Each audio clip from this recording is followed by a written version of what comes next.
Have you ever wondered why some people in their 70s move with energy and clear minds, while others the same age feel tired, stumble more, or forget names? What if one tiny, overlooked nutrient was behind many of those changes, quietly making us feel older than we should? Today I want to show you the single vitamin that is often missing in older adults, why it matters, and what real, practical steps you can take to protect your strength, memory, and independence. Point 1. Vitamin D. The quiet, powerful missing piece. The vitamin we're talking about is vitamin D, often called the sunshine vitamin. As we get older, our skin produces less of it from sunlight, and many of us spend more time indoors. Because the signs can be subtle, a bit more fatigue, a little shakier balance, a nagging sense of slowing down.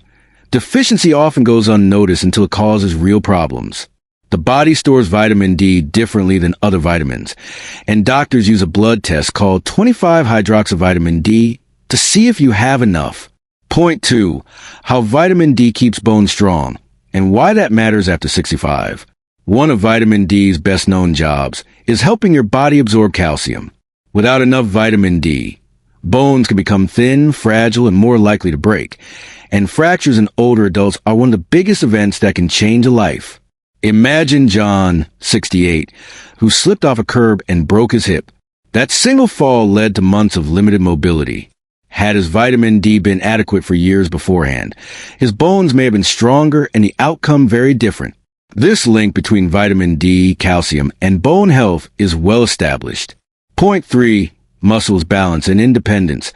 The hidden pathway to falls. Vitamin D affects muscle function as well as bones. Low levels are associated with weaker leg muscles, poorer balance, and a higher risk of falls. And falls are a leading cause of loss of independence in older people. Consider Margaret, 74, who began noticing she needed her hands to push up from a chair. It wasn't just normal aging. Her doctors found low vitamin D, and with treatment and targeted exercises, she regained strength and confidence. Clinical reviews show vitamin D can help muscle strength and gait in older adults, especially when deficiency is corrected. Point 4. Memory, mood, and the brain. What the research shows. Research over the last decade has linked low vitamin D levels with poorer cognitive performance and a higher risk of dementia in older adults. That doesn't mean low vitamin D causes dementia directly in every case, but it is one of the modifiable factors associated with brain health. Take Susan, 75. Simple forgetfulness made her anxious. After checking her vitamin D and working with her clinician to correct it, she reported clearer thinking and a brighter mood. Not a miracle cure, but a meaningful improvement in daily life. Studies and meta-analyses consistently report this association, so it's a part of the whole picture prevention approach for brain health. Point 5. Immunity and recovery. Why vitamin D matters for getting well. Vitamin D also plays a role in the immune system and in regulating inflammation. Older adults with low vitamin D often catch infections more easily or take longer to recover. Think of it as a silent guardian. When levels are adequate, your body's defenses are stronger. When they are low, you're more vulnerable. While vitamin D won't prevent every illness, keeping a healthy level supports recovery and reduces the chance that small infections become serious. Point 6. How to check and interpret your vitamin D status. What to ask your doctor. If you're wondering whether this applies to you, a straightforward next step is to speak with your doctor about measuring 25-hydroxyvitamin D. Lab reports show the blood measure in either mol/L or Ing/ml. Different health organizations set slightly different thresholds. For example, the U.S. Institute of Medicine/NIH considers about 20 nanograms per milliliter, 15 mol/L, sufficient for most people, while other expert groups have suggested higher targets in the past.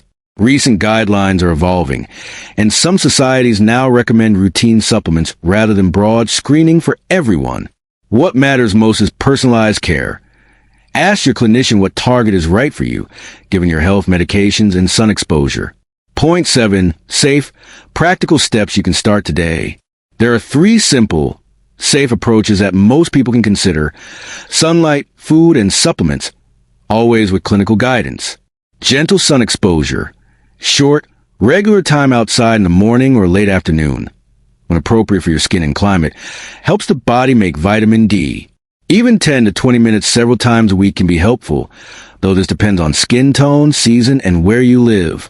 Foods include fatty fish like salmon, sardines, and canned tuna, eggs, and fortified foods, milk, some plant milk, cereals provide dietary vitamin D. These foods also bring extra nutrition beyond just a vitamin. Supplements. For many older adults, a modest daily supplement is the easiest way to maintain consistent levels. Recommended intakes vary by age. Commonly cited guidance suggests around 600 IU daily for adults up to 70 and 800 IU daily for those over 70 as baseline recommendations, but some clinicians use higher doses when needed to correct deficiency. Importantly, very large, unmonitored doses can cause harm. Vitamin D toxicity is rare but real. So supplements should be taken under your doctor's supervision if you're using higher than baseline doses. Practical example, a short story of change. Let me tell you about Tom, 74. He'd been feeling a little slower, losing his balance occasionally, and worried about losing it to age.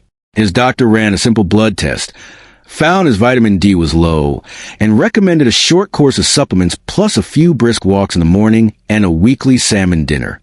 Over 3 months, Tom felt steadier getting out of chairs, less tired in the afternoons, and more confident walking to the grocery store. It wasn't dramatic overnight, but these steady steps helped him keep his independence. And that's exactly the kind of change many of us can achieve. Realistic expectations and medical caution. It's important to be realistic. Vitamin D is rarely a magic cure-all. Corrections in vitamin D can improve strength, mood, and part of cognitive function for some people. But they are one piece of a larger plan. Good nutrition, appropriate exercise, sleep, social engagement, and medical care also matter. Equally important is safety. Very high supplemental doses can cause high calcium and other problems. That's why testing, medical advice, and periodic follow-up are wise if you plan to take higher doses. Final reflection and call to action. Take a moment to think. Have you had your vitamin D checked in the past year? Have you noticed subtle changes, more fatigue, shakier balance, or mood shifts that you like to talk about with a clinician? Share one small sign you've noticed in the comment below, or tell us if you've tried sunlight foods or supplements that helped. Your experience could help someone else. If this video gave you something useful, please like, subscribe, and share with a friend or family member who might benefit.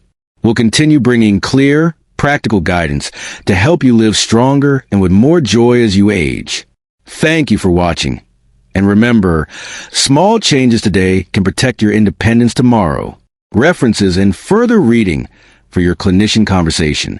Key sources used to prepare this script include the NIH Office of Dietary Supplements, Vitamin D Fact Sheets, Mayo Clinic resources on bone health and vitamin D, and multiple systematic reviews on vitamin D's role in muscle strength and cognitive outcomes. These are great starting points to discuss testing and safe supplementation with your healthcare provider.